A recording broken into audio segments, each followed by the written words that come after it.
Assalamualaikum, apa khabar semua? These days, I am trying to create a simple Malay speaking practice videos. Each video will feature a few short dialogues, colloquial Malay, Malaysian version style. It will be slow-paced, easy to follow, understand, and apply daily. So this is how we will do it in every video of Malay speaking practice. First, I will list out all the words used in the dialogue. Then you will hear the dialogue in Malay with no transcription whatsoever, so you can get your ears familiar to the sound. After that, we will repeat the dialogue with the help of the Malay transcript. Next, you will hear the dialogue with both Malay and English transcript. Lastly, we will take turn saying the dialogue a few times along with the Malay transcript. That's it. Senang kan? Easy, right? Jom mula. Let's start. The words are hi, hi, boleh, can, or sure.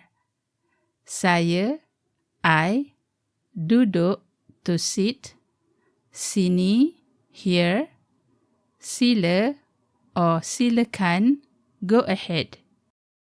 The context will be at a cafe, or it could be at any restaurant or even where you need a seat. First, with no transcript. Hai, boleh saya duduk sini? Boleh, silakan. Hai, boleh saya duduk sini? Boleh, sila-sila. Hai, boleh saya duduk sini? Boleh, boleh. Now with the Malay transcript. Hai, boleh saya duduk sini? Boleh, silakan. Hai, boleh saya duduk sini? Boleh, sila-sila. Hai, boleh saya duduk sini? Boleh, boleh. Now with the English translation. Hai, boleh saya duduk sini? Boleh, silakan. Hai, boleh saya duduk sini? Boleh, sila-sila.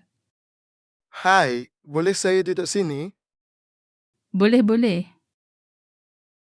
Now it is time to practice. Look at the cue where the word you means your turn to say. Jom mula, let's start. Boleh, silakan.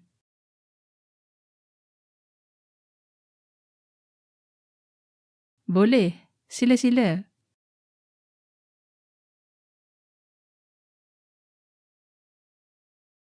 Boleh, boleh. Hai, boleh saya duduk sini?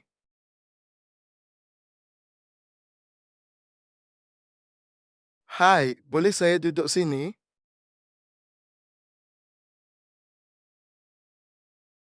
Hai, boleh saya duduk sini? That's it. What do you think of today's lesson? Is it practical and useful? Do tell me in the comment section. And don't forget to give a like, share, and subscribe if you haven't done so. Until next time, terima kasih dan sampai jumpa lagi.